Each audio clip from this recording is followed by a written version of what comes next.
Look at that pencil. All sharpened correctly and ready to go. We're going to do another sketching activity here.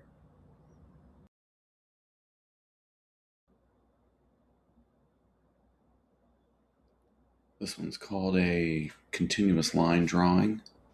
And the continuous line part, super easy. Just wiggling your pencil around, filling up the page with a bunch of shapes. You're focusing on the size of the shapes. You want them all to be medium-sized shapes. That part goes really quick. Once you've got your page full of all those shapes, it's time to mess around with the lines and shapes that you have.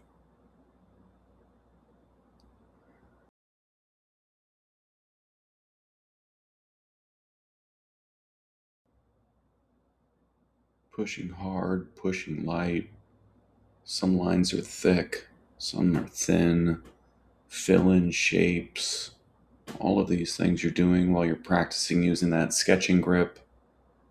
Right? Switch back and forth between your sketching grip and your writing grip, depending on what it is you're trying to do. But you're really just messing around with the stuff that you have on your piece of paper.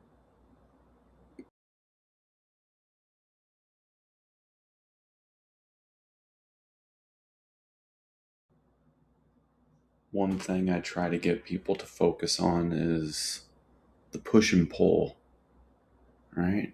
When things are all the same color gray, then they seem the same distance away. But if you have a lot of contrast, if you've got a really dark line next to a really light shape, then it makes those things pop forward, right? So everything being the same color, it gets pushed back. And then higher contrast things come forward.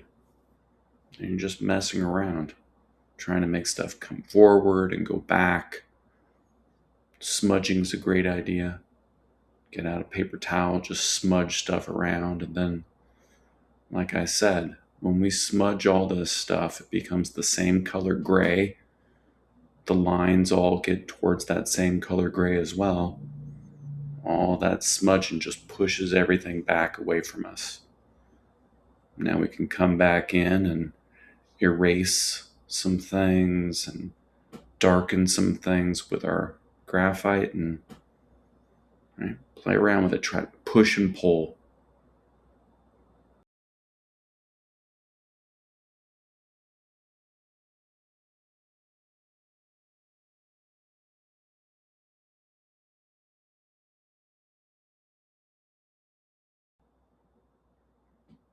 You don't have to have any thoughts or ideas.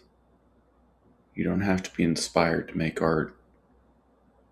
You're creating that inspiration when you do one of these activities, right? Just by messing around with this junk on your piece of paper, you're getting yourself into a more creative state. Works like a charm.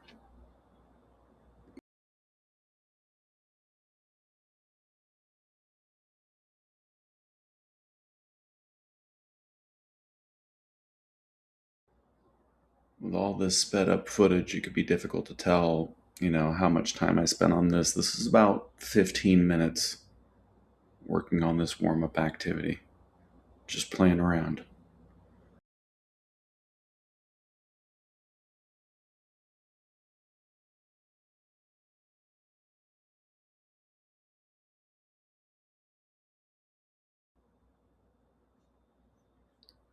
This is it right here.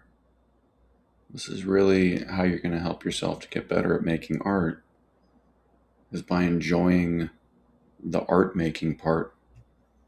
I don't need to focus on some kind of goal. I don't need to make something that looks perfect. I'm just spending time messing around and making stuff on my piece of paper. Because it's these marks and these values and these kinds of lines that I'm making that I can use in my art. And it's fun.